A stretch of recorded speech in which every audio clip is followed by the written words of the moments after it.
Hey everybody, welcome to another episode of Carnival of Randomness. I found during the summer that sour cherries have been giving me a stomach ache, and it's nothing to do with this episode, but, you know, the more you know.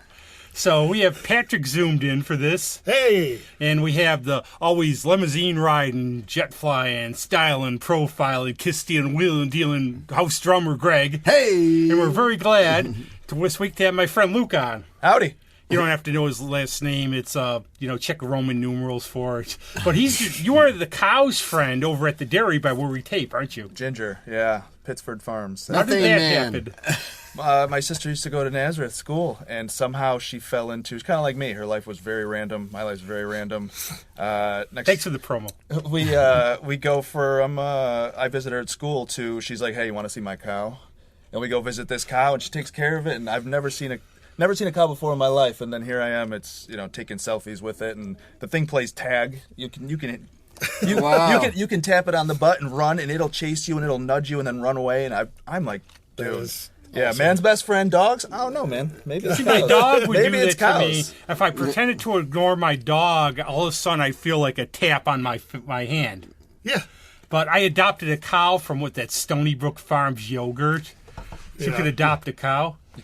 Okay. So I adopted one. I don't know what happened to it, or it became yogurt. Like it ran out of your backyard. You don't know what happened to it. No, we don't know. But they had one. I remember the one story. This one office my friend worked in. They had a snake, and they had a mouse they're going to feed, and they named the mouse Cheeseburger. But the mouse was so endearing, they ended up keeping the mouse. Yeah, so that's mouse. Adopt a cow. It's a good thing to do. Animals are cool, man. I mean, like I got a couple of cats, and they're brothers, but.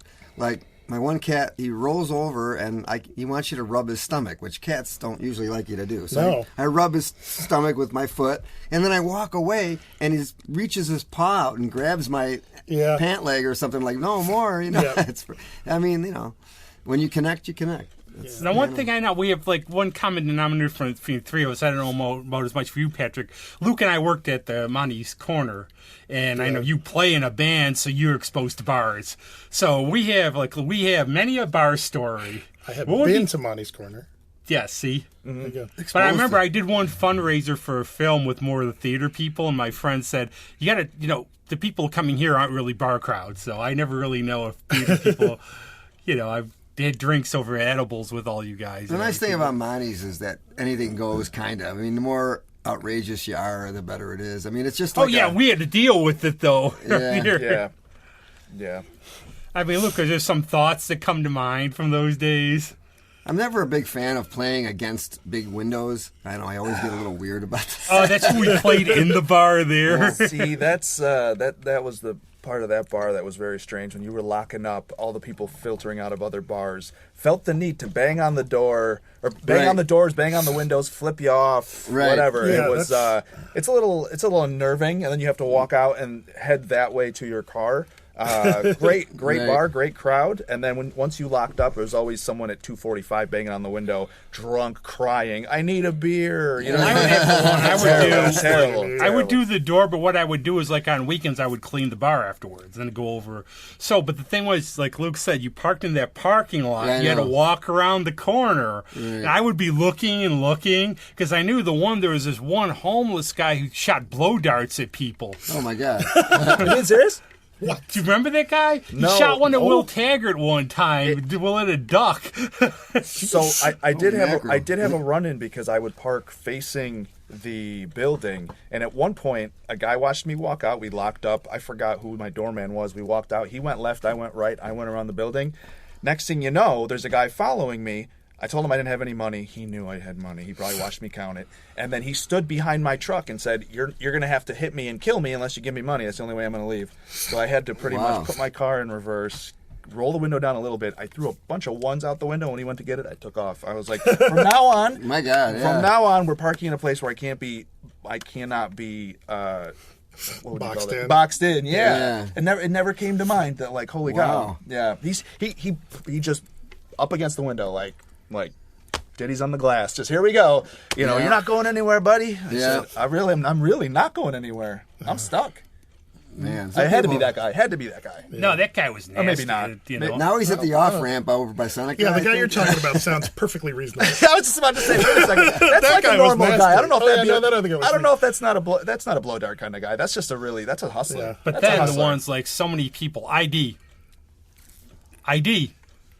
Do I really have to do it? No, you special. Yeah.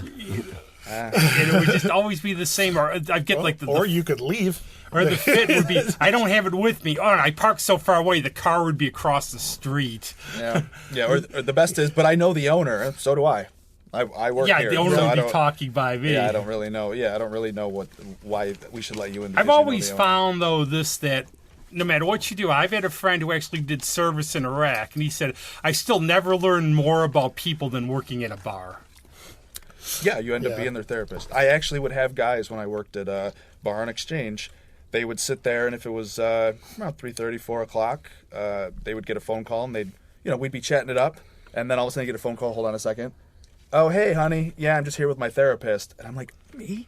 And he would just go, yeah, you. Who else am I Who else am I talking to every day? And I'm like, wow, I really am your therapist. I do know about how you hate your kids, how your wife is terrible. I know about your girlfriend. I've seen, you see these guys come in, and you see them with their wives, their side chicks, and their girlfriends. And it's just like, wow, this is You're the man that has to hold all that in. I would get like It's, especially on those. they grease your palms. Especially Yeah, on those yeah. Tuesdays with Liz, I would be there all night. We would have, I love you, Liz. Happy birthday was a while back. And the thing was, she told me the one time, Rob, I've got the most miserable guy in the world came in the other day. He started crying in the bathroom. Oh, yeah. Wow. Oh, yeah. Well, I mean, that's where you cry. You cry in the bathroom. What's wrong with that? I mean, I've seen crying. Somebody drilled a hole in You the don't wanna ruin bathroom there good to beer. peep in, too, we found it. So, Emani's? and yeah, did you ever see that? So no, I I saw just- the peephole in there one time. That was just the graffiti capital of East Ave for some I reason. never- That bathroom was just, I don't get it. Like, I people never like us go in understand. there, people like us work there, and then the start of your shift, it's very clean, and then the second you leave, Right. it's graffiti to hell. And it's like, I've watched everyone walk in. How did this happen? And then peepholes. Who Brings a Sharpie with him to a bar? Sharpie. Who brings a drill? The Who only brings a thing, drill to a bar? the only thing I ever wrote on when I was in a mood, and I just wrote by the urinal, be careful, crabs can leap. Oh, my God. That was what I wrote. Though. But we were talking before the show, and I wonder if it's happened to you too. We become the curmudgeons, though. Like from when we were kids, like we look at some of the kids now, we talk about the old scene and go, oh, kids these days, how they act. Yeah. Right? That is an entirely new thing that's never happened before in the history of time. That Billie Eilish, let me tell you. No, never mind. Who's this Billie Eilish? He used to say, who's this Billie Eilish dude all the time? But it seems like we do it even if we don't want to. I see that like with people from my high school now, where we were like the slackers. Now I see people saying, "Oh, we're the ones who work. Those kids don't work now." I think it's the cool part. You can always blame Gen it on X are every the other original generation. slackers. Gen X, so that's we were given that moniker because of apathy. So we're the original people who didn't care. Yeah. Yeah, now they're all concerned and all. They're all, Yeah. Now, Well, I think your perspective changes because when you're an adolescent or early 20s, you're just trying to explore and you want to rebel a bit and you want to go outside the box and all that. And as you get older, you realize all the compromises you had to make, and so now you're looking back and going, man, I worked my butt off in college or whatever just to get a B or something or a C, and then now these kids are like, well, I don't want to do this, and I don't know, I don't want to, and it's just you get mad at them because it's like, look, how about experiencing something instead of just blowing it off, I mean, I think that at the end of the day, everybody acts a certain way at a certain age. But it's it's the world around you that can change and what you have access to, how you experience it, But it also I also found as much as I like to joke about generations, like painting a group of people with one brush is never really accurate, and it really has been. But I think that the current generation will have the benefit of getting a lot of nonsense out of the way, And I think this current generation, the event of the mass social media online. Think about the corner closed when around 2013, Luke, around there. Yeah. So around there, do you remember? It wasn't as crazy, I don't think, like with all like nowadays everything would be on YouTube if somebody did something. Everything. I don't think it was. I mean, I would see phones obviously then, but it wasn't so all over the place. No, I remember. I'm glad that stuff wasn't around when I was in college because I was thinking I was walking in this rain. One of the problems I discovered in heavy rain is your pants are going to fall down. You got to grab your pants because they get waterlogged. Yeah. And I'm just thinking, number one, it would be kind of gross. But number two, you're going to be like a video on YouTube all over the place if it happens. Yeah. His pants fell down in front of the Chuck E. Cheese. Yeah. No, I don't want that. And now he's on a list. Yeah. No, one of the good parts about Monty's was that people didn't come there just to watch TV. They didn't come there just to zone out. They came there to make friends. Right. No one was really on their phone too much. So when you sat there, you either talked to the bartender, you talked to Rob, you talked to whoever was bouncing. There was always somebody there. And luckily, I didn't have to deal with too much phone stuff. When I stopped right before I left Rochester, it was everyone staring into their phones or talking on their phones. I didn't really experience. That's crazy. I didn't experience that too much, but now it was like it's all of a sudden it's 2013 or 14 or whatever. Actually, I bartended a couple of years ago out in Westchester, and everyone's staring at their phones and they're talking, and I have no idea if they're talking into their Bluetooth, if they're talking to me. I'm like, hey, what can I get you? I'll be a minute. I'm not coming back to you. I mean, people do that where I work. That's a gas station convenience thing. And it's like, they got the earpiece thing in, and it's like they walk in and they're talking, and I'm behind a big glass thing. I'm like, are you talking to me? Or I go, yeah. And they go, wait a minute. I'm like, okay. So I just stand there, and I got to wait for you to have your mighty important phone call, and meanwhile, people are coming in. And hurry and the this hell would up, be, too, like going on my walks, I'll come across people, and you would think years ago, why is this person talking to himself loudly? Right. Then you realize they're talking on the phone. But it got to me years ago at the Gatehouse, where we're at dinner, and noticed there was I love that place. It moved. This is what it was like. It's like sort of, the first location. Doesn't matter. I'm just saying. Yeah. I love that place, though. Around the corner from the present location. Yes. And look around. I just noticed, and I try. It's like, whose business is it? But you couldn't help but see. There's a table of younger people. They're all texting each other while they're at the table. Mm-hmm. That's nuts. And I think it also brings a delusional point to the world because everybody's perfect. Their lives are better than they really are, and people have to keep up, and like jealousy and all that kind of weird stuff. It's, It's just what it is. I mean, that's just the way people. I think there are a lot of socially awkward people, and that's the easiest way. Yeah, they do these shows. Basically. That's the easiest way for them to communicate. Super outgoing. Social man about town. But it's also the other point, like especially, and we try to avoid politics, but there's a lot of things on the other side where there's stuff you would never say to somebody's face that you'll say when you don't know them online. Oh, well, that's the easiest thing to do, but I think that, that's always been the thing. I just think that when this current generation of kids is grown up, a lot of that stuff they'll handle it better. I think they'll be able to have a better sense of what really is real and what really really isn't. I don't know. I just feel like cyberbullying won't be as big as a problem. It'll still happen, but I think people will handle it better. That's a good point. Maybe the phrase you want is we have to catch up to technology. Mm-hmm. It doesn't catch up to us. We have to catch up to it. I think we catch up to it via trial and error. I saw somebody wearing a shirt that says everyone's a cyber bully till they get punched in the face. Yeah, I think you know what I mean. Like, what's weird too, and like when YouTube started, there weren't that many trolls in the comments. I used to create weird mixes of music, put them online, and nobody said anything. And then I was like, I don't know, maybe 3-4 years ago, I put it on. I got a copyright strike. I got another one. Managed to get it on, and everyone was like, "This is stupid. This is stupid." I'm like, you know what? This is stupid because what is going on? And that's not bad. That's not cyberbullying. But it's like, on MySpace, no one really was a cyberbully. But they go to your site and they listen to it. And they just, if you're stupid, just click off of it. Right. And thanks now, for the view. Yeah. And now it's weird. Your local news will post like, "Oh, lost dog was found," and it's just a fight in the comments. It's like, well, that idiot owner didn't chip it, or if that dog is ugly, and it's just. Who does that? But see, that's another. You don't want to do anything else but sit there and do that. That's another issue, though. That's like almost like, why is everything commentable. Why do you even need to? Why can't you just let things be and let things happen? It's I had one. I'll give one. I won't name names, but one of my friends works around here. That's by the city. She couldn't get into work because they were doing construction, right? And I made a point. I had a job in the city that day, and we had to cancel because it turned out like Fringe Fest and everything, plus construction. I couldn't get to the building. Right. So I just put, I know how it felt because I couldn't get downtown to get. Somebody who didn't even know me wrote, "Oh, you couldn't get to your job." You ever thought of people who don't have a job?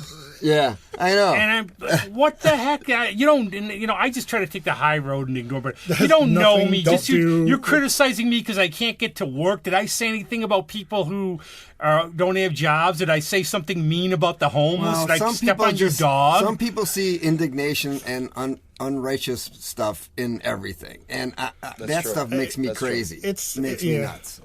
I learned a long time ago, don't feed the trolls. That's what I try to take the high road all the time. Even like a friend of mine made a Jon Snow comment to me, and I told Patrick about it because I was so incensed. But and when he said that to me, I just ignored it. I just ignored the thing that Rob said. I respect her. I know I have a condition, and it's. But I was a little infuriated when she made the comment at me at first. And I'm the one who got freaking Facebook jailed a couple weeks ago, and I still don't know why. Holy cow! They're doing sweeps. I used to have a. They come to your. Oh, that's good. It sounds like you got are you the mayor? I was in a comedy group like in 2014. Oh, get off here! They're going to demonetize us. And all of a sudden, pictures that we posted from 2015, I got a warning, and then my friend got a ban, and it was like. Wow. First off, we deactivated that group. I can't believe it, but they're going back through, and the weird part is what they screen cap what they warn you about, and we're looking at it and we're like, this is very tame. There's there's nothing bad. There's nothing that I wouldn't show a priest or something like that. Right. You guys would look at it and go, all right, I've seen way worse on news. Right. Nothing bad, but they just went, this goes against our guidelines. One more, you're done, and my friend was done. I've seen friends who posted this, like I would say, some disgusting stuff. They leave them alone, but they get me because I'm like weird or something. I don't get it. I think a lot of that stuff is automated, and I think they look for specific things. Algorithms. I just think, words trigger stuff. Whenever something responds to me online, I just always assume it's not a real person until it can be proved otherwise. Just because so much of it is automated, because there's literally a staggering amount, of.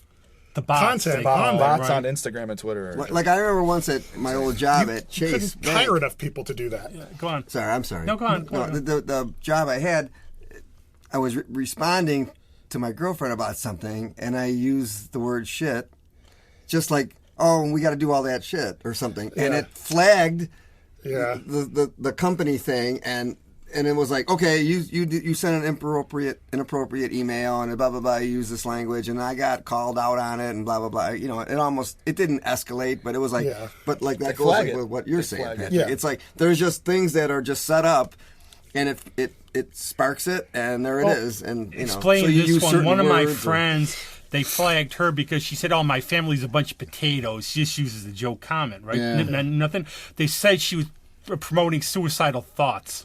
Yeah, that is. So what she do on the post? Right? What does she do? What does she do on her next post? She goes potatoes. I say tomatoes. Yeah, that is a bot miscommunication there. And I've been getting I don't know about all of you. I've been getting these bizarre friend requests. Now I've been getting like 2 a day. Oh, dude, I get them all and the I don't time. want to criticize I people's get rid of them, names, man. but when you sound like you're a member of the Isotopes They're not real dancers, people, Rob. They're not real people. But at least they don't even try. They're phishing. They're stolen accounts. It's if you go to their profile pictures, I don't look at them. Go back. I don't even touch them. I don't want to click them. I don't want to go near them. Yeah, you look at their profile. They got one picture. There's No. one picture. It's the original account. It'll be like a man and his baby, a man and his wife, and then next thing you know, it's a supermodel. And it's like, that's Desiree I got McDonald. all these babes trying to message me all day long. Well, I don't blame them, but still, maybe I'll get. Maybe Luke. Maybe we'll get that cow. I'll send us a request. Ginger. After this podcast, Ginger the cow. Ginger sliding into my DMs with a Ginger. This would be fun to see a little. I mean, I wanted to know a little bit how your show is going, Patrick. And could you explain just a little, see how good you are about D&D to these two? Alrighty. You don't know nothing, do you, Luke? I don't know anything about it. We know Greg knows nothing. All about I know D&D. nothing. All right. Yeah. Nothing. D&D, Dungeons and Dragons. as it is known, is Daenerys and Daenerys. My character's based on Daenerys. Basically, you and a bunch of your weird friends sit around a table and pretend to be other people and roll dice and drink Mountain Dew and eat Doritos and have a good time making a MJ had that alcoholic seltzer. So Yeah, it's just like it's like improvised stories with rules. My girlfriend's son does it on Monday nights, and he's been doing it at our house there, at her house, and it's like every now and then I catch a few things, and they're laughing, and they're just saying all this stuff. Oh, I trapped you in the thing, and no, now you came back and you ate my thing or whatever it is, my monster or whatever. I'm like, okay, it's like pretty strange stuff. Yeah, but our parents used to do that to us whenever we played. I don't think my parents understood video games. They'd be like, "Oh, guess what? I got to this level," and they're like, yeah, the same thing." That's nice. That's nice. Well, that's yeah, and like. Another way to explain the tabletop thing to people is like, okay, if you played a computer RPG, it's the same thing, except instead of a computer, there's just a dude. Anybody remember? There's a person. Anybody remember? Yeah, the old ones like Zork, all the Zork. Yeah. Where you text-based ones? text, you have to text and you go on. Like I had Hitchhiker's Guide to the Galaxy. If you yeah. ever want the stereotype of D&D, you could find it online. There's an episode of iZombie, and this thing behind Gwen on iZombie. She's a zombie. If she eats part of the brain of somebody who's died, she sees. Yeah. So they're looking for a D&D player. I think got murdered or something. They have her as the stereotype dungeon master. Yeah. They're in the basement. She's got the funny hat on. It's you got a dire wrath. It's just what everybody pictures of people doing this, which is why we've been trying. We're going to try. So in the if you fall want to and- see Rob doing it, you just go on a YouTube channel for Carnival Randomness, and there's a couple videos of us playing Dungeons and Dragons, and there will be a sequel. There will be a sequel. I've been preparing for it. And if you want to hear people playing Dungeons and Dragons, here we go. You can find my podcast. It's called Architects of Entropy, and we play Dungeons and Dragons. We release bi-weekly in the collaborative world that we all build together.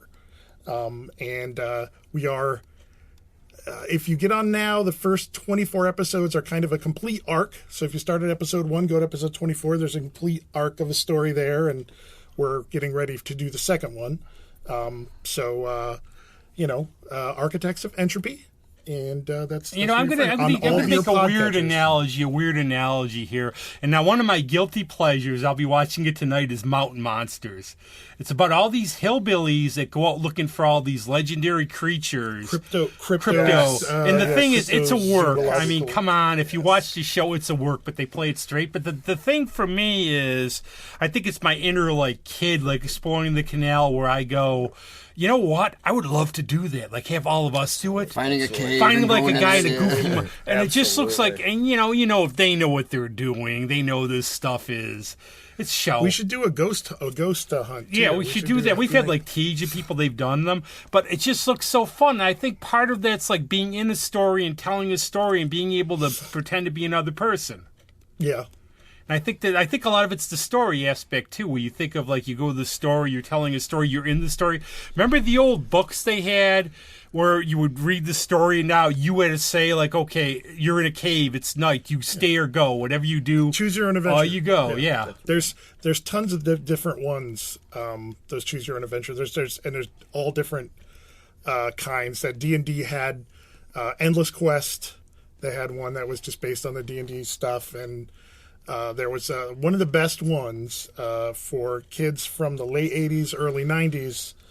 Was called Lone Wolf, where it was a role play. It was just basically a standalone role playing game for one person. So you roll dice to determine the outcomes of fights and some other things, and you had your little character sheet. It had specific powers. So if you want to get to the end of this one paragraph, it'll say if you have tracking, go to this page. If you try to hit him with a sword, go to this page. You just follow the story. There was a whole series, and your character progressed as you went. They were loads of fun. One of my favorite scroll games actually was a Star Trek game I found, and it was because you were in this you went to different planets, and a lot of it was not just vaporizing the aliens. You tried to communicate, and it was just really fun, though. Yeah.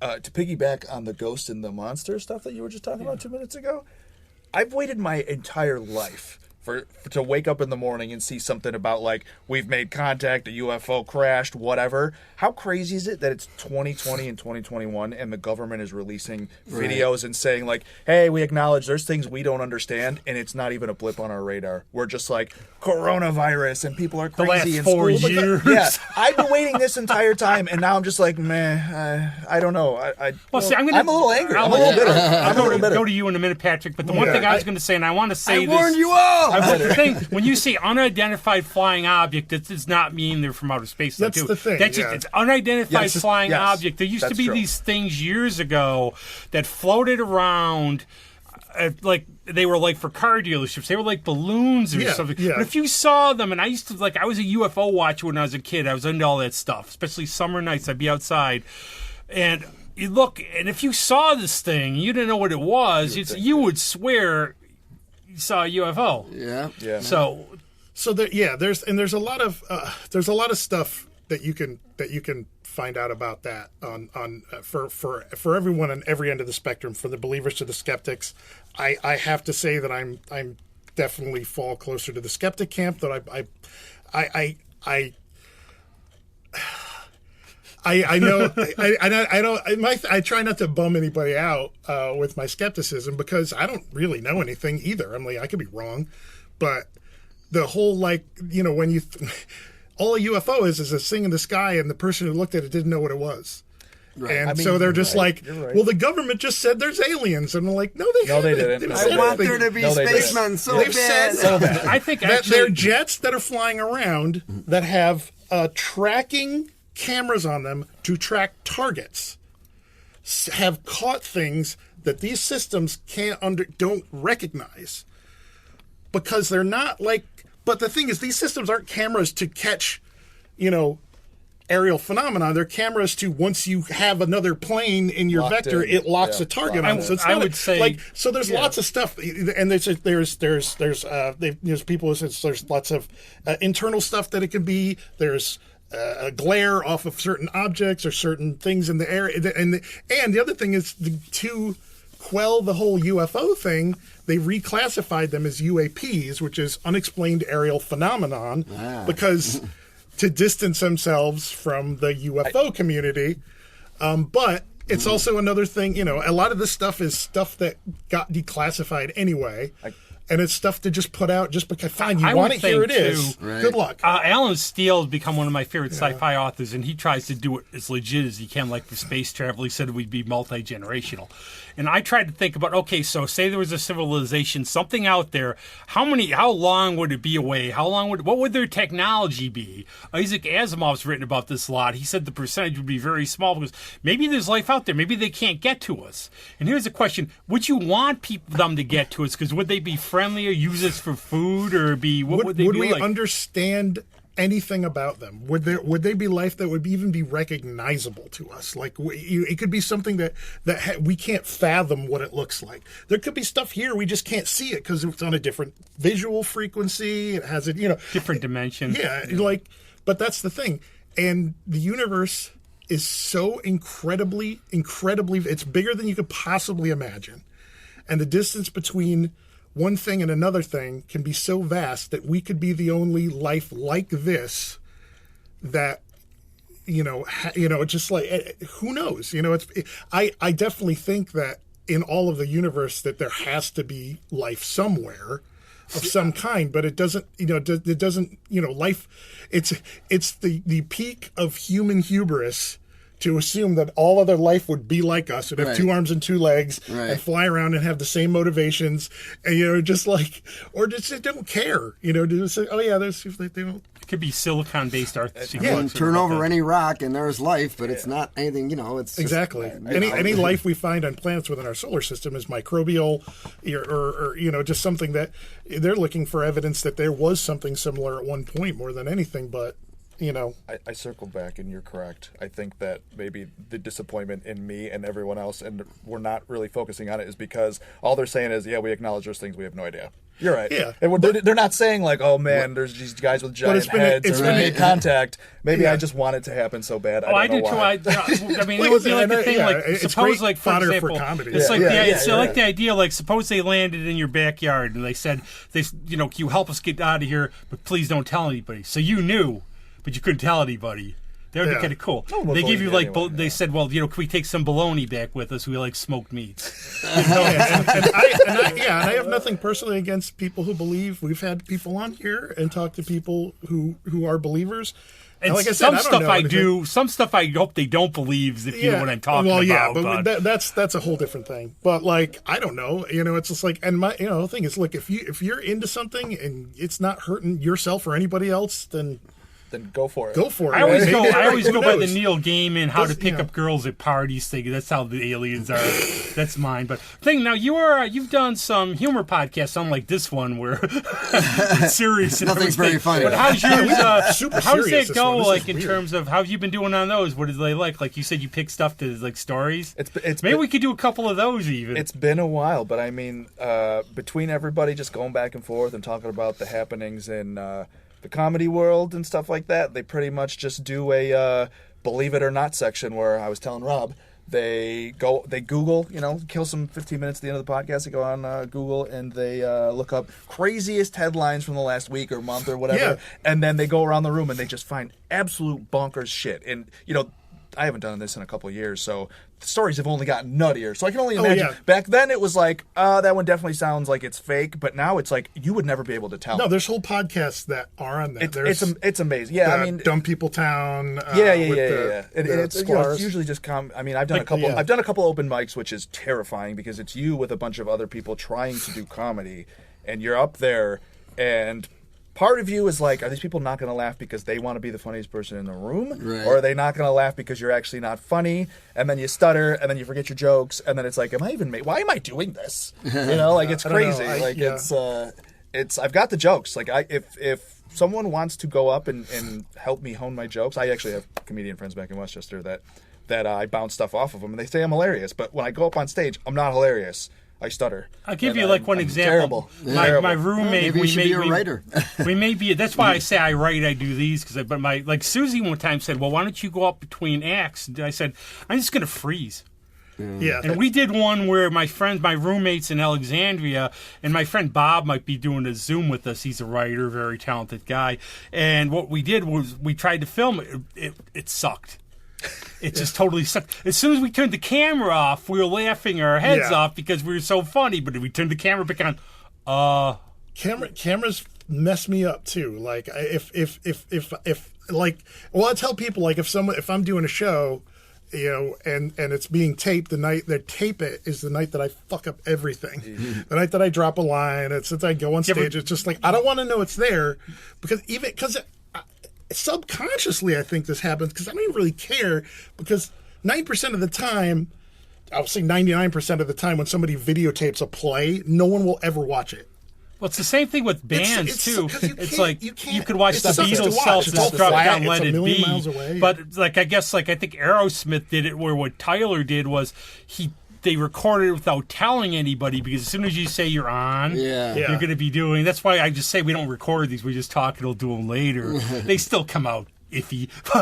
We do our best. But I've been reading about the Let It Be thing, and I guess Peter Jackson, he said there's a lot of uplifting stuff in there. And we've been led to believe that, because he's redoing it. He went into the vaults and he's redoing it all. So he's been led to believe, as everybody was, that, it was just about them arguing and all that. And apparently there's all kinds of fun stuff and little bits of cajoling and them creating a couple songs and Billy Preston's in there. And so when this thing comes out, I'd love to see it because they were goofy. They were like, especially if you listen to a lot of the weird fan stuff they put out early on. They were just silly and goofy. Yeah. Goofy guys. I've been reading a Ringo bio, and I think a lot of the things from reading Beatles bios, they were very, very close, especially early on. And what happens, it was good and bad, because when it was good, it was good. When it was bad, it was bad. And imagine the pressure they were under and as growing up and everything else together, and pretty much going through something most people have never gone through. Yeah. So when it was good, it was good. It was really bad. So I think there was always those feelings. I mean, I think they were like an archetype template. Like, okay, kids, get together. We're going to be in a band. Got the dream. Somebody helps them out. Peter or Brian Epstein helps them out. Their friends help them out. They get famous. They get the big chance. They're a phenomena. And then and then they get older, and it's like, man, now I got to deal with like other life things and children. Plus, you get money too. You come from working class, and now you're loaded. And then they were poor. Yeah, they went through the entire cycle of what it's like to be a musician. But what they said, the difference between them and Elvis was that they had each other to balance, where Elvis just had his hangers on. They said that visit to Graceland, they said he was 30, he was miserable, bored, but all he had was sycophants. Right. They had, when they were falling, they had the other three to help them. True. Right. Yeah. Well, the other thing, and the other thing too is, it's like they had they just had this. You could not predict this secret sauce of Lennon McCartney, right?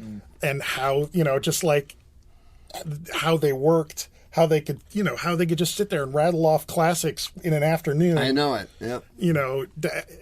It's mind-boggling. It's just like that's the one thing you can have talent, but that spark is it just I think those two guys had never met. Who knows? Yeah, I think George Martin was kind of the secret member, though. I think he definitely he definitely was. His theory and all that kind of stuff. Yeah. I mean, they wouldn't have known a lot of the stuff that they actually ended up doing. Right. But I mean, you start just purely with the words. Yeah. That's we usually do a little bit of movie stuff. Has anybody seen anything? And Luke, have you been following stuff, or anybody else? I saw Black Widow. Oh yeah. Oh, did you kill it, or did it bite you? I stepped on it. No, I liked it. I really liked it. I'm a Marvel fanboy, so it's hard for me to be super critical about Marvel movies, but I try. It definitely. I haven't seen that yet. Yeah, I mean, it was supposed to come out last summer, and obviously it didn't. However, I think there are aspects of, like, it definitely was like, the movie they should have done a long time ago, but they had time to kind of fit it in to this. There's this thing they're doing with the TV shows.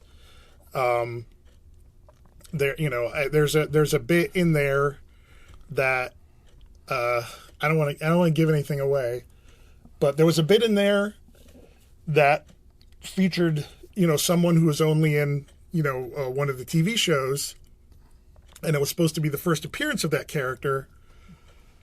But it made more sense with you knowing kind of who that character was in that scene, rather than that being their first appearance, because it fit better. Sense. And I don't know if they might have retooled it. Who knows? But there was a lot of stuff. If you look at the making of the Marvel shows, which is on Disney Plus right now, they talk about how all the shows changed because of COVID, because most of them were shot and they had to stop and go back and change a lot of stuff.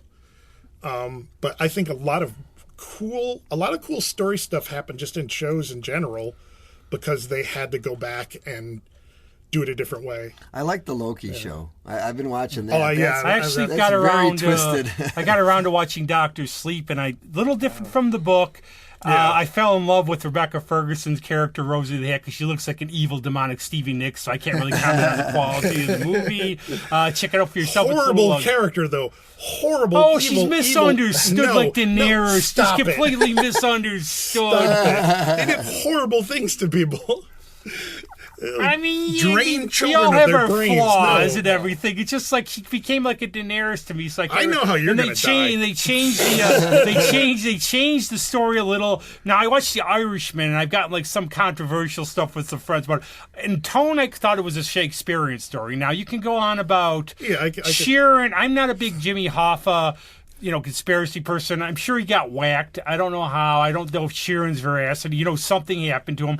I could question, the de-aging, but think about it. You would also have, younger actors wearing makeup to play older guys sometimes. It was too long. It was too long. And it Stop just seemed, I think, damn long. So I wouldn't watch it again. I can't really say, maybe give it a look if you want. That's the best I can do. I try to watch all the Scorsese stuff, and it's definitely, I think that,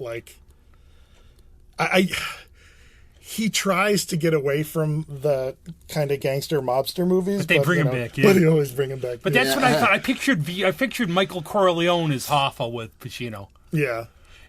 But I don't know. It was all right. Best movie I've seen my favorite movie the last month, well, besides Rosie and Dr. Sleep, was Green Book.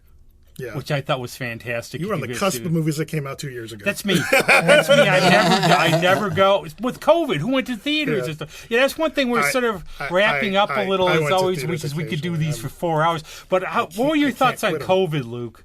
How did it affect you? And especially because you were saying I'm like an introverted social butterfly, but what did COVID, like we're like used to, and all of a sudden it's like, you cannot. As a people-hating people lover. That's me. That's me. No, it's paradise for right? a while. Like a social, antisocial person. I like being able to go out if I want. I don't like it when, you know what I mean? Yeah. Like, let's say at 2 a.m. I can't sleep. I want to go down to the bar down in New York City. You know what I mean? I can. Well, you'd be driving 4 hours now. No, from here, Rochester, yeah. But I mean, it's around, going to a bar around the corner for me that closes at 4. Pretty fast for 4 hours. It's nothing. Yeah, just to know that I can't go out and stores are only open till a certain amount of time and work is remote. You don't make the people connections on Zoom. Yeah. You don't you're staying. I was trying to tell Rob on. I texted him. I'm like, COVID was just terrible because I'm the type of person where I can walk into Wegmans, be picking dinner up, and someone next to me drops something, and I'm like, "Oh, ground beef," you know what I mean? And then we laugh, and then we have those connections, stupid stuff like that. But then it's just like, "Oh, that was pretty funny," and I'm like, "Oh, dude, I love your shoes." Cow down. Yeah. I'm always a shirt person. Like I'll be walking. Like I actually ran into Alicia and Ryan. One time I ran into my friends Alicia and Ryan in the woods with our dogs, and I'm usually not paying attention. I'm paying my dog. I see a Velvet Elvis shirt. Oh. And I go, "Oh, I know that band." Yeah. He's like, "I see." Oh, it's Ryan and Alicia. But you make that connection. It's a good shirt. Yeah, to know that you're stuck inside, it's... I told myself I was fine. I'm like, well, I can Zoom my friends, have happy hour Zooms, and you're talking with people, and it's, it's weird. As the time went on, it was like... It's not the same. And it's hitting me, now. I think it did something to my brain where it's like, now I'm willing to... come on and do podcasts with people I don't know. I'm willing to just drive... I'm just kidding. This is fun. This is actually me getting out of the house. I love it. But I mean, I've always been. The cow's breaking in your house. I've always been up to do stuff like this, and just to know that like nobody's doing anything, everyone's being at home. I'm getting hit weird like that though. I hated it. It's getting where I get all now. I'm getting too many things to do, and I'm just going. I can't do them. I can only do. I have to pick and choose. I wish it were that. I wish I had that problem. Now it's my calendar anxiety has returned. Yes, it is. I hit my calendar this week. Now it's the FOMO before was bad, and then it's cool. Having a lot of friends in a lot of different cities. People are like, "Come out to Texas, come out to New York City, come out to DC, come out to do this," and it was always like near Texas right now. Geez, like you can keep your Delta variant to yourself. It was nice in COVID because I was like, calendar free. There's no calendar anxiety. There's no FOMO because no one's doing anything. Right. Yeah. And now that everyone's back, it's like, hey, I'll be in Vegas next week. I'm like, ooh, that's a little too. That's a little weird for me. And it's a little. My friends in Colorado. It's a little too. It's a little too close. I can't just up and do this now. I knew the glut was going to come. I felt it. I says, man, as soon as they started saying you could do this and that and clubs open, everybody was like, bang, booking and this and that. And it's just like now, you're starting to already look into next year. Yeah, it's been it's been weird, but I think that in a couple years, depending on how things, I feel like it's going to wind up being a blip in our rear view. It'll be that time. My thing, like, I actually was at the library, and the librarian, I'm still like... I'd like to point out, though, that it is a real thing. Yes. It is very bad, and it killed a lot of people. The librarian... Get vaccinated. The librarian was like, she's talking about the Delta variant. I said, the way I'm going now is, look, whatever happens, happens. I got to live. I see a lot more people still with masks at work, though. I see less people out. That's worrying me a lot sometimes. Well, that's the thing. Like, and there's a whole dichotomy of wearing a mask right now, where if, like, on one hand, if you're seen wearing a mask, people are going to either, well, people will think I'm not vaccinated, right? But if I'm not wearing a mask, we know a lot of people who aren't vaccinated aren't going to wear masks, because if you're not going to get vaccinated, why would you wear a mask? Because you already don't care, right? Obviously, right. Yeah.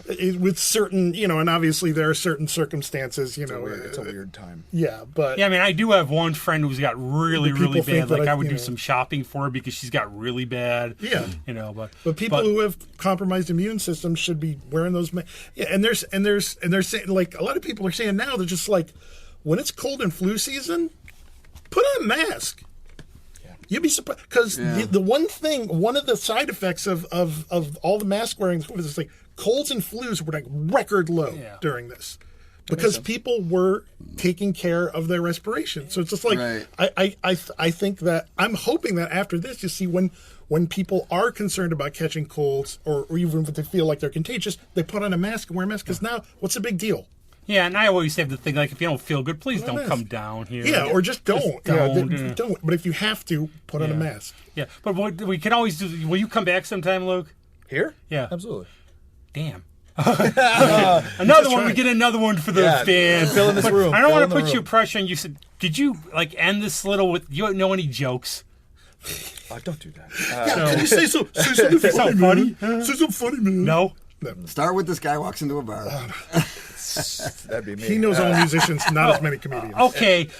Did you hear about the ice cream truck during this recent heat wave? He wanted to get rid of all his products, so he had a liquidation sale. I mean, Andy, I need a rim shot. Put this thing to bed. No, we have so many musicians. We don't usually pluck comedians and stuff, so we have to. No, what's funny is I have notes on my phone and to be honest with you, a lot of the people that can memorize 15 minutes worth of jokes or even just 6 minutes on an open mic amaze me. Yeah. I go up with notes, and then half the time I don't want to be reading off of it. So you look down and you go, oh, keyword, oh yeah, diarrhea. All right, and you make that joke, and then you go don't back. Say and you're that like, after the curry I talked about. and then you look down and you're like, wait, did I say the one after it, or was I just thinking about it? And I mean, it's so tough. Okay, I got a better way to do it for both of us. What would be a last word you'd say about work being at the corner?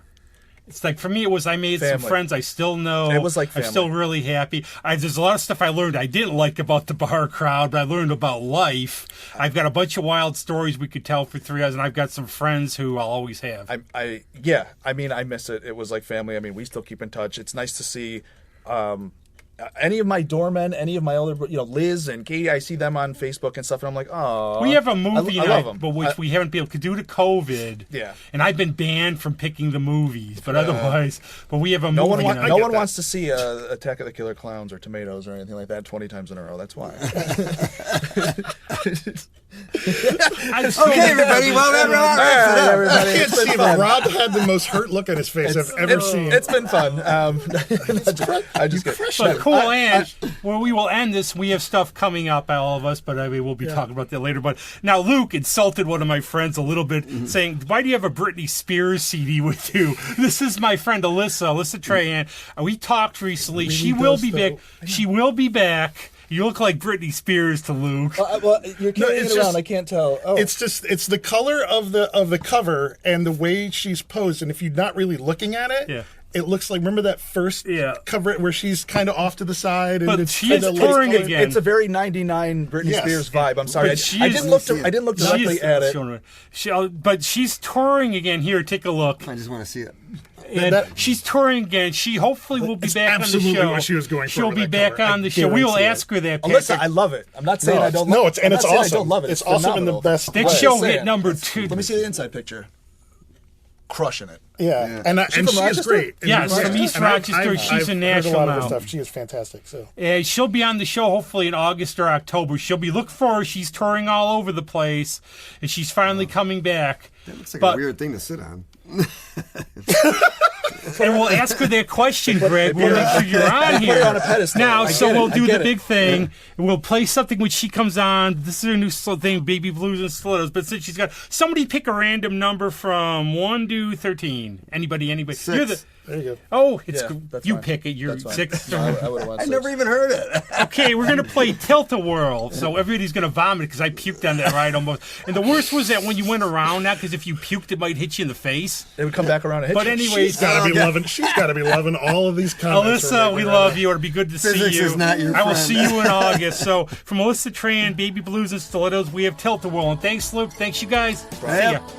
Later. It wasn't painful.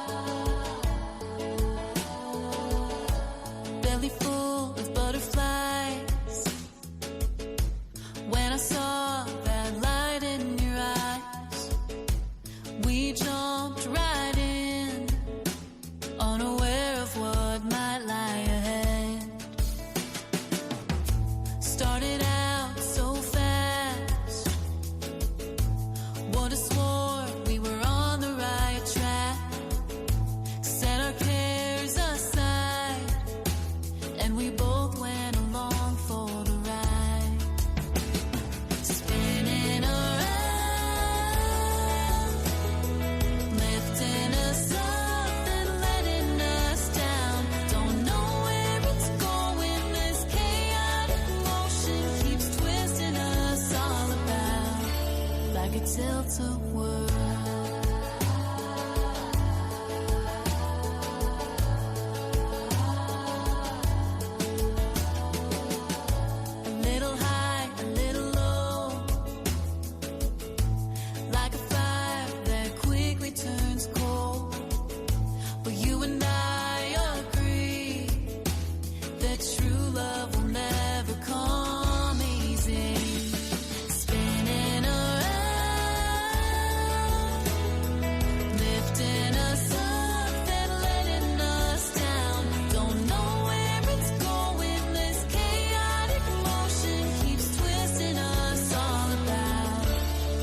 Tilt-a-whirl.